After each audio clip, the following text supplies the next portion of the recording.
Imagina só, um bilionário que anda de metrô, um dos maiores investidores do Brasil, mas que vive com a simplicidade de uma pessoa comum. Para a gente entender quem é Luiz Barsi Filho, primeiro a gente precisa entender esse paradoxo.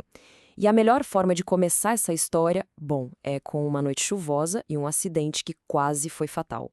Estamos em janeiro de 2022. Pensa na cena: uma caminhonete branca viajando pela BR-101 lá em Santa Catarina. No volante, um senhor de 83 anos. A chuva e a escuridão da noite, sabe como é, né? Escondem uma armadilha. E aí, num piscar de olhos, o carro simplesmente mergulha numa valeta. Aquele som de metal se retorcendo, o impacto violento dos airbags e, de repente, silêncio. E aí, tudo acontece muito rápido. Um casal super solidário para ajudar, resgata ele, oferece abrigo e no dia seguinte o leva para um mecânico.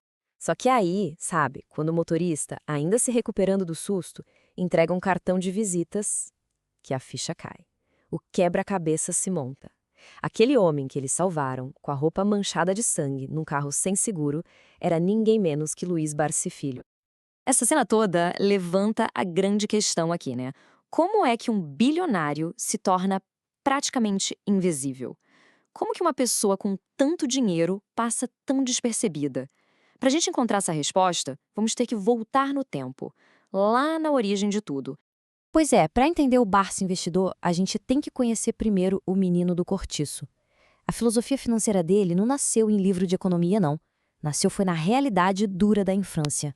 E olha, aqui está o ponto crucial. A motivação do Barsi nunca foi a busca pela riqueza em si, mas sim a fuga da miséria. Esse medo, sabe? Um medo profundo, essa memória da dificuldade foi o combustível que alimentou cada decisão que ele tomou na vida.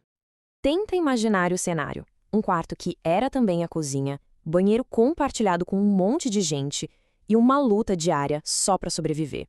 Enquanto as outras crianças estavam brincando, o Barsi já aprendia o valor de cada centavo. E essa experiência, em vez de o fragilizar, na verdade o forjou com uma disciplina de ferro. Bom, o medo foi o impulso, né? Mas foi a formação dele que deu as ferramentas. Ele conseguiu transformar o conhecimento que adquiriu num verdadeiro poder de análise. Enquanto a maioria das pessoas na bolsa só olhava para gráfico, preço subindo, preço descendo, o Barsi via algo completamente diferente. Graças à formação dele, ele conseguia ler um balanço financeiro como um médico lê um raio-x.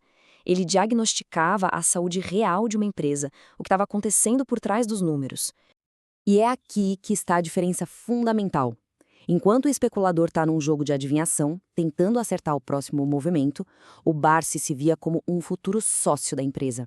Ele não estava comprando um papelzinho, um código na tela. Ele estava comprando participação num negócio de verdade, com fábrica, com funcionário, com lucro. Para a gente entender de verdade a genialidade da abordagem dele, a gente precisa viajar para o ambiente onde ele começou. E que ambiente, hein? O caótico, o selvagem mercado de ações brasileiro dos anos 60 e 70. Esquece computador, gráfico em tempo real, esquece tudo isso. O pregão era no viva voz. Imagina a cena. Homens engravatados, um empurrando o outro, gritando ordens de compro, vendo. Era um ambiente de pressão altíssima, onde a emoção mandava e a razão ficava de lado. E o Barsi estava lá, quieto, no meio do furacão, só observando tudo. A loucura daquela época era uma coisa palpável, dava para sentir no ar. O governo deu uns incentivos fiscais e o mercado explodiu. Criou uma bolha especulativa gigantesca. As pessoas vendiam casa, vendiam carro para investir e muitas vezes não faziam a menor ideia de onde estavam colocando o dinheiro. Ele viu de perto esquemas como o de Najib Aldi, que manipulava o mercado. Viu gente ficando rica num dia e perdendo tudo no outro, na mesma velocidade. Ele viu euforia virar desespero quando a bolha estourou. E para ele, a lição foi cristalina. Essa riqueza que vem rápido é uma ilusão. A verdadeira riqueza precisa de uma base, de uma fundação sólida. E foi justamente a partir dessa lição que ele teve a grande sacada, a epifania dele. A ideia que não só o tornaria bilionário, mas que viraria o projeto da sua vida inteira. O Barsi foi lá e fez as contas. Simples assim. Ele olhou para a Previdência Pública, o antigo INPS, e na análise dele era um sistema falho. Ele calculou que o dinheiro que um trabalhador médio juntava a vida toda só ia durar uns 3 anos depois de se aposentar. 3 anos! Imagina! Por outro lado, uma carteira de ações de boas empresas que pagam dividendos não só crescia com o tempo, como gerava uma renda que podia durar para sempre. E o melhor é que ele não guardou essa ideia só para ele, não. Ele organizou tudo, sistematizou num livrinho, uma tese que virou o seu manifesto. A ideia era simples, mas ao mesmo tempo revolucionária. Peraí, em vez de depender do governo, por que não virar sócio das maiores e mais resilientes empresas do país e viver de uma parte dos lucros delas? E o resultado disso tudo? Bom, seguindo o próprio método com uma disciplina rigorosa, o Luiz Barsi alcançou a independência financeira antes de completar 40 anos. É isso mesmo. Antes dos 40, ele não precisava mais trabalhar. A sua carteira de ações já gerava renda suficiente para cobrir todas as suas despesas. Então tá, como é que a gente resume essa jornada de uma vida inteira em princípios que dá para entender? É o que a gente chama de método Barsi. O método é surpreendentemente simples de entender, mas incrivelmente difícil de colocar em prática. Ele investe em setores que sempre vão existir, como bancos, energia, não em modinha passageira. Ele compra quando está todo mundo com medo, vendendo.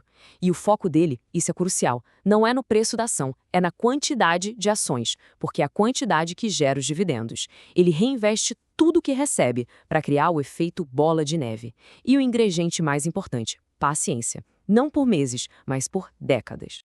Essa frase que a mãe dele dizia talvez resuma a filosofia inteira do Barsi. Não é sobre aparência, não é sobre luxo ou ganhos rápidos.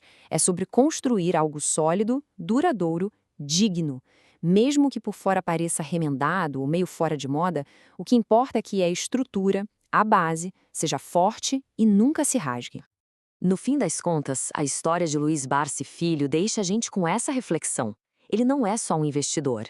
Ele é a prova viva de que num mundo que é obcecado pela velocidade, pela gratificação instantânea, o maior poder financeiro talvez seja a capacidade de simplesmente esperar.